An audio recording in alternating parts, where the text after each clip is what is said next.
Assalamualaikum warahmatullahi wabarakatuh. Sampurasun. Saya Maulana Rohimat, penilik PAUD non-formal di Dinas Pendidikan Kabupaten Bandung. Saya akan menceritakan bagaimana saya melakukan pembinaan tentang praktek pembelajaran mendalam kepada guru-guru PAUD non-formal di bawah binaan saya. Latar belakang saya membuat program ini atau melakukan pembinaan ini adalah karena saya melihat guru-guru PAUD binaan saya umumnya minim dalam pemahaman terhadap praktek pembelajaran mendalam di sekolah. Ketika dikenalkan pendekatan pembelajaran mendalam, banyak yang masih bingung bagaimana ini, bagaimana itu. Sehingga itu menjadi salah satu pemikiran saya untuk memberikan penjelasan kepada mereka tentang praktek pembelajaran mendalam ini di sekolah. Selain itu, saya juga merasa bahwa guru-guru PAUD non-formal umumnya enggan mengikuti bintek-bintek atau seminar-seminar tentang pembelajaran mendalam ini dikarenakan berbagai keterbatasan yang mereka miliki.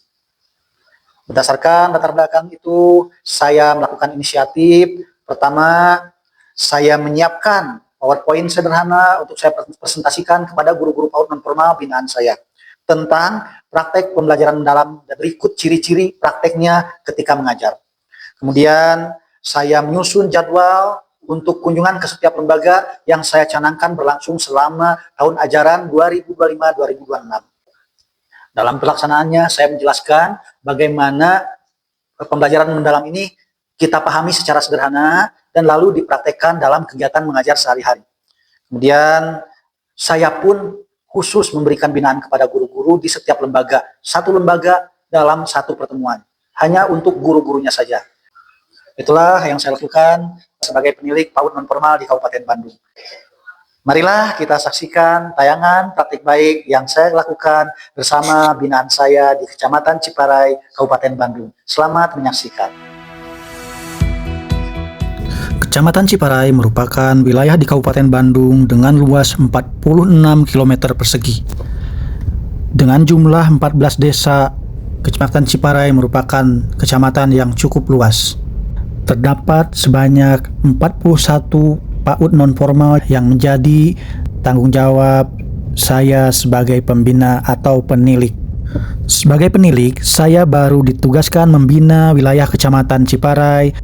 Kesempatan berkunjung ke seluruh PAUD binaan yang saya manfaatkan untuk memberikan pendalaman pemahaman tentang praktek pembelajaran mendalam bagi guru-guru ketika mereka mengajar di sekolahnya masing-masing. Jadwal kunjungan pembinaan yang saya susun berawal dari bulan Oktober tahun 2025 dan akan berakhir pada bulan Mei tahun 2026. Dalam mempresentasikan materi yang saya susun, saya menggunakan sarana yang ada di sekolah. Jika suatu sekolah telah memiliki IFP atau PID, saya menggunakan sarana tersebut. Sebaliknya, jika suatu sekolah tidak memiliki sarana presentasi apapun, saya menggunakan laptop pribadi untuk mempresentasikan materi yang saya sampaikan.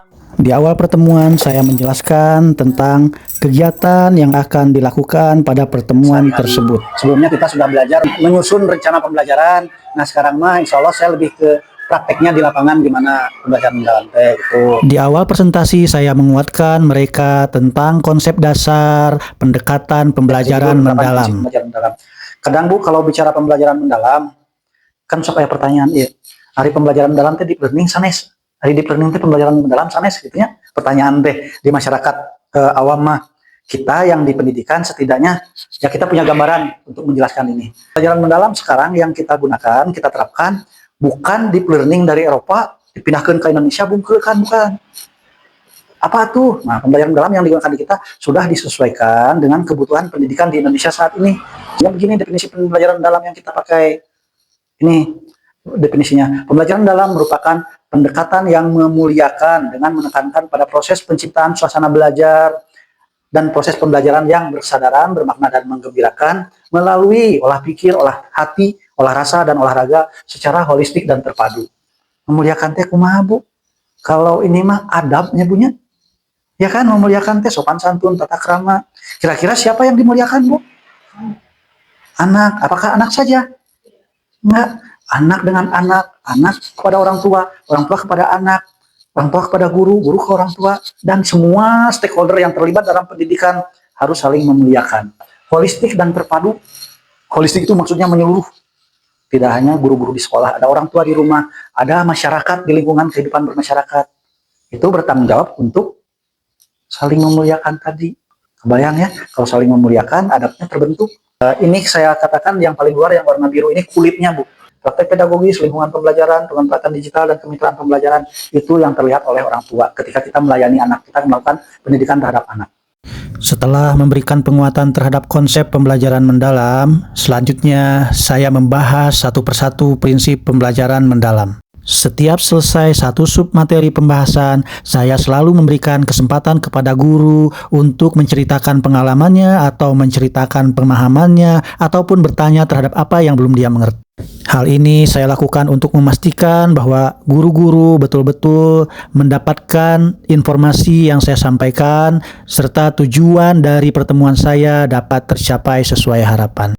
Pada submateri selanjutnya, saya menjelaskan satu persatu tentang prinsip pembelajaran mendalam berkesadaran, bermakna, dan menggembirakan, dan bagaimana praktek serta ciri-cirinya pada saat mengajar. Saya juga menekankan tentang pentingnya tujuan pembelajaran dalam perencanaan pembelajaran serta dalam praktek mengajar. Ketika menjelaskan tentang ciri-ciri pembelajaran berkesadaran, saya memfokuskan pada kenyamanan, fokus, dan konsentrasi peserta didik, sehingga peserta didik mampu meregulasi emosinya. Hal itu didapat dalam pembelajaran yang memperhatikan emosi anak. Sementara itu, dalam ciri-ciri pembelajaran bermakna, saya menekankan pada kontekstual dan relevansi dengan kehidupan sehari-hari. Saya juga memberikan contoh pemberian umpan balik positif dan mendalam. Sedangkan pada ciri-ciri pembelajaran yang menggembirakan, saya menekankan pada pencapaian aha moment dalam setiap pembelajaran. Pencapaian aha moment tersebut didapat melalui penentuan tujuan pembelajaran. Pertemuan saya tutup dengan memberikan penjelasan tentang pentingnya pendidikan untuk negara Indonesia secara umum.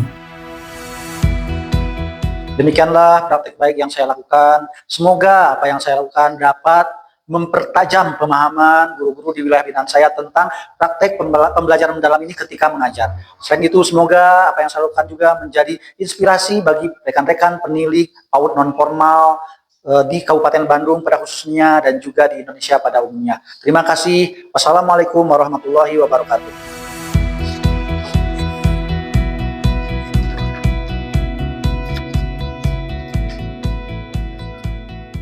Assalamualaikum warahmatullahi wabarakatuh. Nama saya Frianti. Saya adalah salah satu tenaga pendidik atau pengajar di KB Bunga Mekar. Bapak penilik Kecamatan Ciparai yaitu Bapak Maulana Rohimat SS ini, saya merasa mendapatkan wawasan yang lebih dalam lagi tentang bagaimana cara mengaplikasikan proses belajar mengajar yang lebih mendalam. Selain memahami dimensi profil lulusan, prinsip pembelajaran, dan juga ada pengalaman belajar. Pengalaman belajar sebagai proses yang dialami oleh peserta didik maupun calon peserta didik dalam pembelajaran, yaitu belajar memahami, mengaplikasikan, dan juga merefleksikan. Kami memberikan apresiasi, ucapan terima kasih kepada Bapak Maulana Rohimat. Mudah-mudahan kedepannya Bapak semakin sukses, tak lelah, dan terus mengabdi di PAUD-PAUD yang ada di daerah kami. Terima kasih. Bismillahirrahmanirrahim. Assalamualaikum warahmatullahi wabarakatuh. Saya Ganyar Kendara selaku Kasih Bimbingan dan Pengembangan Pendidikan Anak Usia Dini di Kabupaten Bandung. Saya memberikan apresiasi setinggi-tingginya atas praktik baik yang diinisiasi oleh Maulana Rohimat sebagai penilik PAUD di Kabupaten Bandung. Bismillahirrahmanirrahim. Assalamualaikum warahmatullahi wabarakatuh.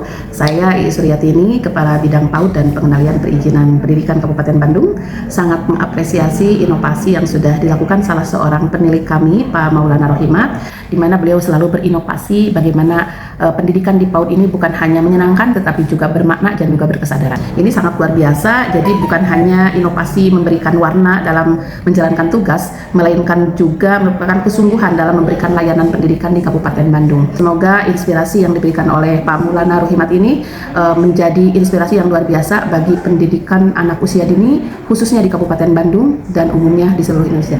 Demikian, Assalamualaikum warahmatullahi wabarakatuh.